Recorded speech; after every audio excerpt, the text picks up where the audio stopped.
Hello friends, welcome back to our YouTube channel code by heart. So guys, अगर आप Python सीखना start कर रहे हैं तो पाइथन में लिस्ट एक ऐसा टॉपिक है जो ऑलमोस्ट हर प्रोग्राम्स में यूज होता है। चाहे आप डेटा साइंस करो, वेब डेवलपमेंट करो या फिर प्लेसमेंट के लिए कोडिंग करो, तो पाइथन लिस्ट हर जगह काम आती है। तो आज के वीडियो में हम लिस्ट को बिल्कुल बेसिक से स्टार्ट करेंगे और एंड तक आपको पाइथन लिस्ट का पूरा फाउंडेशन एकदम स्ट्रांग होके मिल जाएगा। मतलब आपको वो पूरा समझ में आ जाएगा। अगर बेसिक आपका स्ट्रांग होगा ना तो ही आप बड़े बड़े प्रोग्राम सॉल्व कर सकोगे। तो इसलिए आज का वीडियो ध्यान से देखना और एंड तक जरूर देखिएगा। तो चलिए स्टार्ट करते हैं लिस्ट के बारे में और देखते हैं लिस्ट है क्या। तो list are used to store multiple items in a single variable. List एक ऑर्डर्ड कलेक्शन होता है जिसके अंदर हम मल्टीपल वैल्यूज एक सिंगल वेरिएबल के अंदर हम स्टोर कर सकते हैं। जैसे यहाँ पे एग्जांपल देखें तो मार्क्स एक वेरिएबल है जिसके अंदर मैंने मल्टीपल वैल्यू स्टोर कर दी, जैसे कि 90, 85, 78, 92। तो लिस्ट को क्रिएट करने के लिए हम यूज करते हैं स्क्वायर ब्रैकेट्स का। जैसे आप देख सकते हैं यहाँ पे स्क्वायर ब्रैकेट्स के अंदर मैंने ये सारे मल्टीपल वैल्यूज लिखी है, तो इसलिए हम इसे लिस्ट कहते हैं। जब भी हम स्क्वायर ब्रैकेट्स के अंदर मल्टीपल वैल्यूज लिखते हैं तो उसे हम लिस्ट कहते हैं।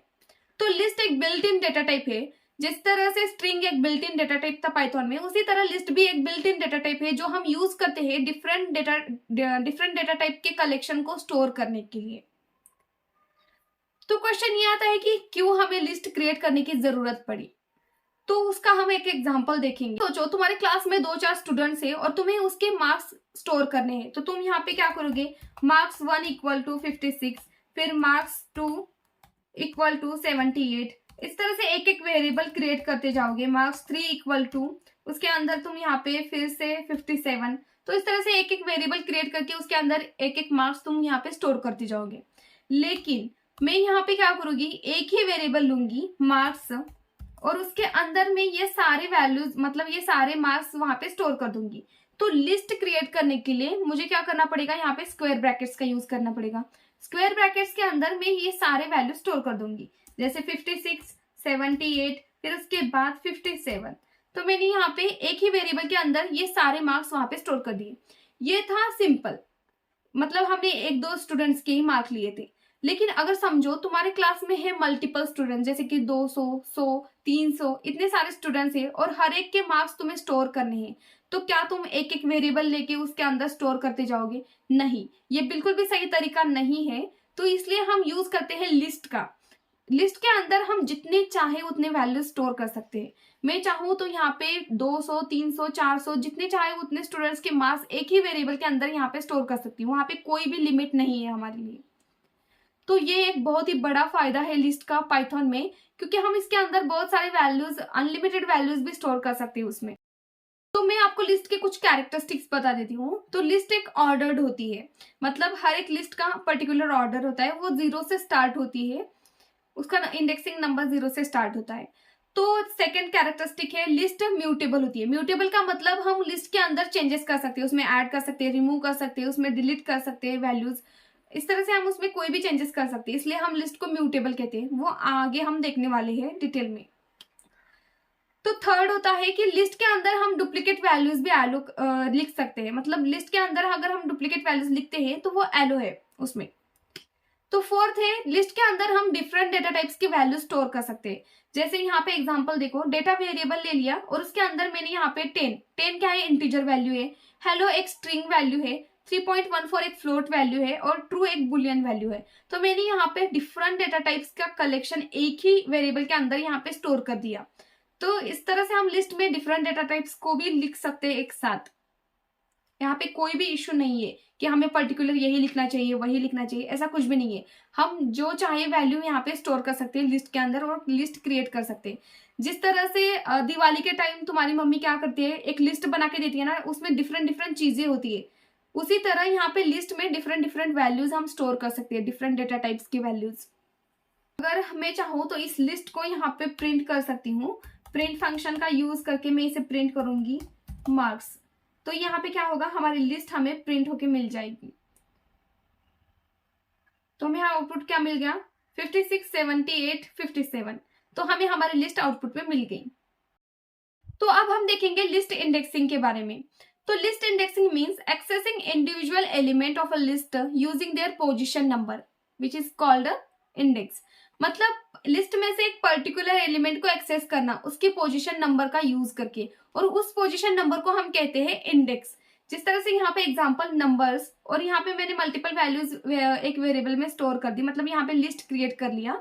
तो इस लिस्ट में क्या है, मल्टीपल वैल्यूज है और हर एक वैल्यू का इंडेक्स नंबर है। जिस तरह से 10 का इंडेक्स नंबर है 0, 20 का है 1, 30 का है 2, 40 का है 3, 50 का है 4। तो हर एक का इंडेक्स नंबर है, उसे हम पोजीशन नंबर कहते हैं। पोजीशन नंबर को ही हम इंडेक्स नंबर कहते हैं। तो याद रखना, जिस तरह से स्ट्रिंग में इंडेक्स नंबर हमेशा 0 से स्टार्ट होता था, उसी तरह लिस्ट में भी इंडेक्स नंबर 0 से ही स्टार्ट होता है। तो यहाँ पे 0 से स्टार्ट होता है, 0, 1, 2, 3, 4, 5। तो इस तरह से इंडेक्स नंबर 0 से स्टार्ट होता है। और लिस्ट इंडेक्सिंग में हम इंडेक्स नंबर का यूज करके उस पर्टिकुलर एलिमेंट को हम एक्सेस कर सकते हैं, पर्टिकुलर एटम को हम एक्सेस कर सकते हैं लिस्ट में से। तो इसका एग्जांपल देखेंगे। जैसे मैंने यहाँ पे ले लिया नंबर्स एक वेरिएबल, और उसके अंदर मैं यहाँ पे स्टोर कर दूंगी डिफरेंट नंबर्स 10, 20, 30 और 40। तो मुझे एक्सेस करना है 10 को, मुझे सिर्फ 10 को ही प्रिंट करना है। तो मैं यहाँ पे उसके इंडेक्स नंबर का यूज करूंगी। जिस तरह से प्रिंट फंक्शन के अंदर मैं यहाँ पे लिख दूंगी नंबर्स, और स्क्वायर ब्रैकेट के अंदर हम लिखेंगे इंडेक्स नंबर 0। तो यहाँ पे क्या होगा, हमें 10 आउटपुट में मिल जाएगा। इसे करेंगे सेव और रन करते हैं। तो हमें आउटपुट में क्या मिल गया, यहाँ पे 10 मिल गया। अगर मैं 0 की जगह यहाँ पे इंडेक्स नंबर चेंज कर दूं और यहाँ पे लिख दूं 3, तो हमें आउटपुट में क्या मिलेगा, तो हमें आउटपुट में मिल गया 40, क्योंकि 40 का इंडेक्स नंबर है 3, 0, 1, 2, 3, इसलिए हमें आउटपुट में 40 आउटपुट में मिल गया। तो इस तरह से हम इंडेक्स नंबर का यूज करके लिस्ट में के कौन से भी वैल्यू को हम प्रिंट कर सकते हैं।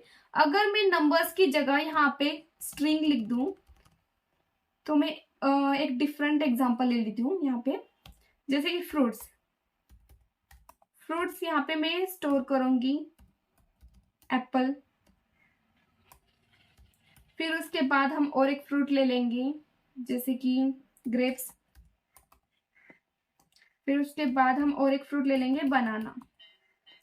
तो मुझे क्या करना है, सिर्फ ग्रेप्स को ही प्रिंट करना है, ग्रेप्स को ही एक्सेस करना है। तो मैं यहाँ पे उसके इंडेक्स नंबर का यूज कर सकती हूँ। जैसे प्रिंट, अब हमारी लिस्ट वेरिएबल का नाम फ्रूट्स, मतलब हमारी लिस्ट का नाम, और स्क्वायर ब्रैकेट में उसका इंडेक्स नंबर क्या आएगा, 1। तो मैं इसे सेव करूंगी और प्रिंट करूंगी। तो हमें आउटपुट में क्या मिलेगा, ग्रेप्स। मैंने ग्रेप्स को ही प्रिंट कर दिया इंडेक्स नंबर का यूज करके। इस तरह से आप किसी भी लिस्ट में से अगर एक पर्टिकुलर नंबर प्रिंट करना है तो उसके इंडेक्स नंबर्स का यूज करके आप प्रिंट कर सकते हो। तो ये तो हो गया पॉजिटिव इंडेक्सिंग। अब हम देखेंगे निगेटिव इंडेक्सिंग के बारे में। तो निगेटिव इंडेक्सिंग क्या होता है, अगर हमें लिस्ट को एंड से प्रिंट करना है, मतलब एंड से हमें वहां पे किसी भी एलिमेंट को एक्सेस करना है, तो हम निगेटिव इंडेक्सिंग का यूज कर सकते हैं। जिस तरह से स्ट्रिंग में हमने पॉजिटिव इंडेक्सिंग, निगेटिव इंडेक्सिंग देखी थी, वैसे ही लिस्ट में ही निगेटिव इंडेक्सिंग और पॉजिटिव इंडेक्सिंग काम करता है। अगर मैं यहाँ पे 1 की जगह -1 लिख दूं, तो हमें आउटपुट में क्या मिलेगा, बनाना मिलेगा, क्योंकि इंडेक्सिंग एंड से स्टार्ट होती है। बनाना का इंडेक्स नंबर होगा -1, ग्रेप्स का होगा -2 और एप्पल का होगा -3। तो मैं इसे सेव करके प्रिंट कर दूंगी। तो हमें आउटपुट में क्या मिल गया, बनाना। मैं इसे थोड़ा सा ऊपर कर देती हूँ ताकि आपको अच्छे से दिखे। तो हमें यहाँ पे आउटपुट में क्या मिल गया, बनाना, क्योंकि वो एंड से वहां पे प्रिंट कर रहा है। तो ये तो हो गया लिस्ट इंडेक्सिंग के बारे में। हमने पॉजिटिव इंडेक्सिंग भी देख लिया और नेगेटिव इंडेक्सिंग भी देख लिया। नेक्स्ट हम देखेंगे लिस्ट स्लाइसिंग के बारे में। लिस्ट स्लाइसिंग का मतलब होता है एक पर्टिकुलर टुकड़ा प्रिंट करना, उसमें से एक पर्टिकुलर पार्ट एक्सेस करना। तो उस पार्ट को हम कहते हैं सब लिस्ट। जैसे स्ट्रिंग में से हम एक छोटा सा टुकड़ा प्रिंट करते हैं तो हम उसे कहते हैं सब स्ट्रिंग। उसी तरह लिस्ट में से अगर हम छोटा सा टुकड़ा प्रिंट करते हैं या छोटा सा पार्ट हम एक्सेस करते हैं तो उसे हम कहते हैं सब लिस्ट। तो उसका सिंटेक्स क्या है, उसका सिंटेक्स सेम उसी तरह से है जिस तरह से हमने स्ट्रिंग में देखा था, स्टार्ट वैल्यू, स्टॉप वैल्यू और स्टेप वैल्यू। इसका यूज करके हम लिस्ट का एक पर्टिकुलर पार्ट एक्सेस कर सकते हैं या प्रिंट कर सकते हैं। तो यहाँ पे लिस्ट, फिर उसके बाद हमारी स्टार्ट वैल्यू जहां से हमें स्टार्टिंग करनी है वो वैल्यू, फिर स्टॉप वैल्यू जहां पे हमें स्टॉप होना है, कौन सी वैल्यू पे हमें स्टॉप करना है, कितना प्रिंट करना है, उसकी हमें स्टॉप वैल्यू देनी पड़ती है वहां पे। फिर उसके बाद स्टेप वैल्यू, मतलब स्टेप का मतलब होता है कितने स्टेप हमें आगे जाना है, मतलब कितने नंबर्स छोड़ के हमें प्रिंट करना है, तो उसे हम स्टेप वैल्यू कहते हैं। तो इसका एग्जांपल देखेंगे हम यहाँ पे। तो मैं एक न्यू एग्जांपल ले लूंगी, जैसे मार्क्स इक्वल टू, और मैं यहाँ पे मार्क्स लिख दूंगी 20, 30, 40 और यहाँ पे 50। तो ये तो हो गए हमारे मार्क्स। तो मुझे क्या करना है, ओनली 20, 30 और 40 ही प्रिंट करना है, 50 को प्रिंट नहीं करना। तो मैं यहाँ पे क्या करूंगी, प्रिंट और स्टार्ट वैल्यू। अगर हम स्टार्ट वैल्यू नहीं देते तो 20 की स्टार्ट वैल्यू क्या है, 0, तो वो ऑटोमेटिक 0 से स्टार्ट होता है अगर हम स्टार्ट वैल्यू नहीं देते। और हम एंड वैल्यू दे देंगे। 40 की वैल्यू क्या है, 20, 30 और 40, ये 0, 1, 2 और 3, हम 3 दे देंगे स्टॉप वैल्यू, क्योंकि वो 3 को कंसिडर नहीं करेगा, मतलब 50 को कंसिडर नहीं करेगा, क्योंकि हमेशा स्टॉप वैल्यू n-1 होती है। मतलब अगर हमने स्टॉप वैल्यू 3 दे दिया तो वो 3 - 1 2 पे ही स्टॉप हो जाएगा। तो इसे मैं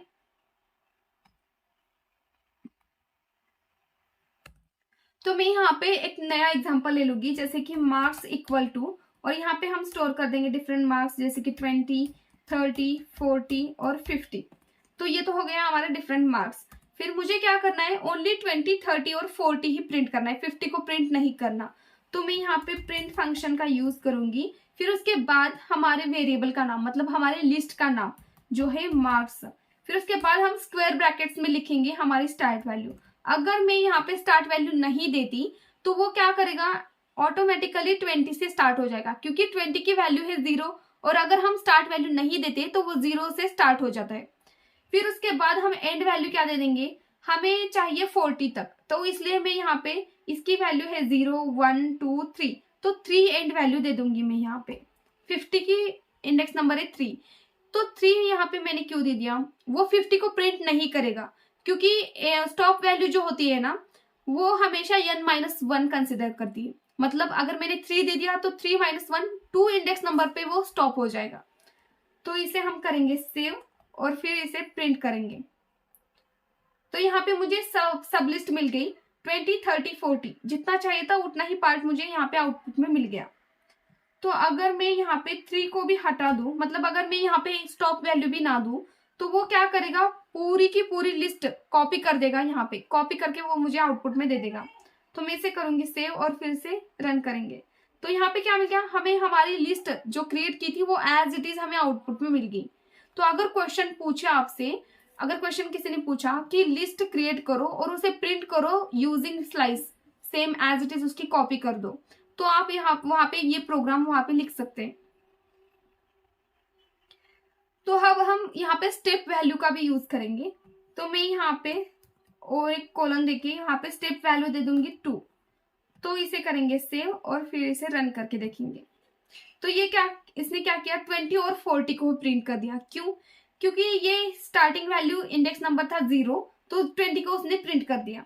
फिर उसने 30 को स्किप कर दिया और 40 को उसने प्रिंट कर दिया, मतलब एक स्टेप आगे चल गया, 2 स्टेप उसने छोड़ दिए, मतलब 30 को छोड़ दिया और सेकेंड स्टेप पे क्या है, 40 वैल्यू है, तो उसने 40 को प्रिंट कर दिया। फिर उसके बाद 50, उसके बाद तो कोई वैल्यू ही नहीं है, तो इसलिए वहीं पे वो स्टॉप हो गया। तो अगर तो अगर हमें क्या करना है, लिस्ट को पूरा रिवर्स में प्रिंट करना है, तो मैं यहाँ पे सिंपली क्या कर सकती हूँ, स्टेप यहाँ पे -1 लिख देती हूँ। तो ये क्या करेगा, एंड से स्टार्ट होगा और पूरी की पूरी लिस्ट यहाँ पे प्रिंट कर देगा रिवर्स में। तो इसे हम रन करेंगे। तो यहाँ पे क्या हो गया, 50, 40, 30 और 20, पूरी की पूरी लिस्ट यहाँ पे रिवर्स में प्रिंट हो गई। अगर आपको दिखाई नहीं दे रहा तो मैं यहाँ पे इसे थोड़ा ऊपर कर लेती हूँ ताकि आपको अच्छे से दिखाई दे। 50, 40, 30 और 20, तो यहाँ पे पूरी की पूरी लिस्ट यहाँ पे रिवर्स हो गई। तो इस तरह से हम लिस्ट स्लाइसिंग का यूज करके लिस्ट को रिवर्स कर सकते हैं, एक पर्टिकुलर पार्ट एक्सेस कर सकते हैं, प्रिंट कर सकते हैं। नेक्स्ट हम देखेंगे लिस्ट म्यूटेबिलिटी के बारे में। तो मैंने स्टार्टिंग में आपको बताया था कि लिस्ट म्यूटेबल होती है। म्यूटेबल का मतलब होता है कि हम उसमें चेंजेस कर सकते हैं, लिस्ट में उसमें हम ऐड कर सकते हैं, उसमें से रिमूव कर सकते हैं, उसमें अपडेट कर सकते हैं, तो इसलिए हम लिस्ट को म्यूटेबल कहते हैं।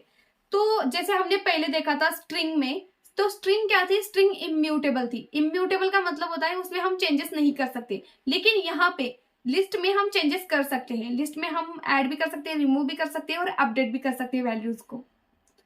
तो यहाँ पे अगर हम एग्जांपल देखें तो यहाँ पे नंबर्स एक वेरिएबल ले लिया, उसमें हमने लिस्ट क्रिएट कर दी 10, 20 और 30 की। तो मैं यहाँ पे इंडेक्स नंबर 1 मुझे चेंज करना है। इंडेक्स नंबर 1 पे क्या है, 20 वैल्यू है, तो मुझे 20 को 200 से चेंज करना है, एक्सचेंज करना है। तो मैं यहाँ पे इंडेक्स नंबर का यूज करके 200 को वहां पे उस लिस्ट में ऐड कर सकती हूँ, मतलब एक्सचेंज कर सकती हूँ 20 के साथ। तो अगर हम नंबर्स को प्रिंट करेंगे तो वो लिस्ट में क्या होगा, 10, 200 और 30 प्रिंट हो जाएगा। चलो इसे प्रैक्टिकली रन करके देखेंगे। तो हमने यहाँ पे क्या कर दिया, नंबर्स एक वेरिएबल ले लिया और उसके अंदर हमने स्टोर कर दिया 10, 20 और 30। तो मुझे क्या करना है, 20 को एक्सचेंज करना है 200 के साथ। तो मैं यहाँ पे नंबर वेरिएबल ले लो, नंबर से हमारा लिस्ट का नाम, फिर उसके बाद स्क्वायर ब्रैकेट में उसका इंडेक्स नंबर, जिस वैल्यू को हमें चेंज करना है उस वैल्यू का इंडेक्स नंबर। तो 20 का इंडेक्स नंबर आएगा 1, तो उसे हम एक्सचेंज करेंगे 200 के साथ।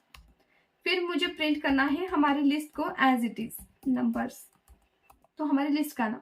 इसे करेंगे सेव और इसे रन करके देखेंगे। तो हमें आउटपुट में क्या मिल गया, यहाँ लिस्ट में 20 200 के साथ एक्सचेंज हो गया। तो हमने 20 की वैल्यू अपडेट कर दी 200 के साथ, तो 10, 200 और 30 हमें मिल गया। अगर मैं चाहूँ तो कोई दूसरी वैल्यू भी यहाँ पे एक्सचेंज कर सकती हूँ। जिस तरह से मैं अगर 0 इंडेक्स नंबर ले लूँ तो वो क्या करेगा, 10 को एक्सचेंज कर देगा। यहाँ पे सेव करके हम इसे फिर से प्रिंट करेंगे। तो इसने क्या किया, 200 10 की जगह पे 200 को स्टोर कर दिया वहां पे। तो इस तरह से हम लिस्ट में अपडेट कर सकते हैं। तो इसलिए हम लिस्ट को कहते हैं म्यूटेबल। और ये क्वेश्चन हमेशा पाइथन इंटरव्यू में पूछा जाता है कि लिस्ट म्यूटेबल है या इम्यूटेबल है। तो अगर आप ये वीडियो एंड तक देख रहे हैं तो आपको पूरा क्लियर हो जाएगा कि लिस्ट म्यूटेबल होती है, क्योंकि उसमें हम चेंजेस कर सकते हैं, उसमें ऐड कर सकते हैं, रिमूव कर सकते हैं। तो लिस्ट म्यूटेबल होती है, उसमें हम ऐड कर सकते हैं, रिमूव कर सकते हैं, उसमें चेंजेस कर सकते हैं, इसलिए हम लिस्ट को म्यूटेबल कहते हैं। और ये क्वेश्चन हमेशा पाइथन इंटरव्यू में पूछा जाता है कि लिस्ट म्यूटेबल है या इम्यूटेबल है। तो आप वहां पे बता सकते हैं कि लिस्ट म्यूटेबल होती है। तो नेक्स्ट है चेक एलिमेंट इन लिस्ट। अगर हमें लिस्ट में से कोई एलिमेंट चेक करना है कि वो पर्टिकुलर एलिमेंट उस लिस्ट में प्रेजेंट है या नहीं, तो इसलिए हम यूज करते हैं इन ऑपरेटर का, मतलब इन कीवर्ड का। इन कीवर्ड क्यों यूज होता है, it is used to check whether the specific value exist in a list or not, इसलिए हम इन का यूज करते हैं। इसका एग्जांपल देखेंगे। तो ये हमारी लिस्ट है, नंबर्स की लिस्ट है और मुझे चेक करना है। तो मैं यहाँ पे क्या करूंगी, प्रिंट फंक्शन के अंदर 20 इन नंबर्स। तो अगर मैं इसे प्रिंट करूंगी तो क्या होगा, हमें वैल्यू मिलेगी ट्रू, क्योंकि 20 वहां पे प्रेजेंट है, लिस्ट के अंदर 20 ऑलरेडी वहां पे है, इसलिए हमें ट्रू मिल गया।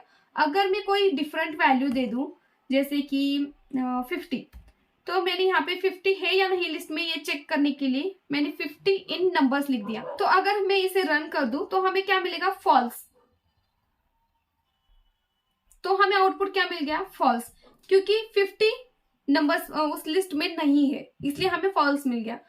जिस तरह से हमने इन का यूज किया, तो नॉट इन का भी हम यहाँ पे यूज कर सकते हैं, जैसे नहीं है ये चेक करने के लिए। अगर मैंने यहाँ पे नॉट इन का यूज किया तो ये क्या करेगा, मुझे ट्रू रिटर्न कर देगा, ट्रू वैल्यू रिटर्न कर दिया, क्योंकि 50 वहां पे प्रेजेंट नहीं है, इसलिए उसने ट्रू रिटर्न कर दिया। तो हमने लिस्ट में चेक है, लिस्ट में वैल्यूज है या नहीं ये चेक करने के लिए इन और नॉट इन का यूज कर सकते हैं वहां पे। तो और एक इंपॉर्टेंट पार्ट, अगर हमें लिस्ट की लेंथ प्रिंट करनी है तो हम वहां पे लेंथ फंक्शन का यूज कर सकते हैं। जिस तरह से अगर मैं चाहूं तो यहाँ पे हमारी लिस्ट की लेंथ प्रिंट कर सकती हूँ लेंथ फंक्शन का यूज करके, और सिंपल ब्रैकेट्स में हमारी लिस्ट का नाम लिख दूंगी नंबर्स, और इसे कर देंगे सेव और प्रिंट कर देंगे। तो यहाँ पे क्या मिल गया, 3। इसे मैं थोड़ा ऊपर कर लेती हूँ। तो हमें आउटपुट क्या मिल गया, 3। तो हमारे लिस्ट में 3 वैल्यूज प्रेजेंट है, इसलिए हमें आउटपुट में 3 एज अ लेंथ मिल गया।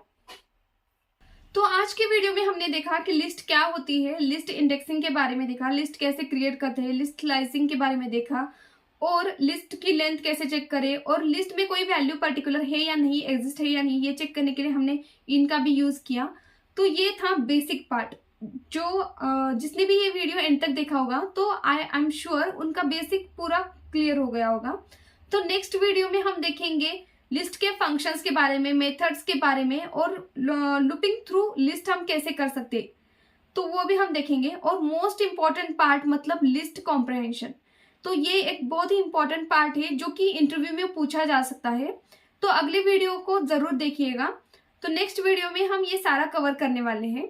तो मिलते हैं नेक्स्ट वीडियो में। Till then keep coding by heart. Thank you.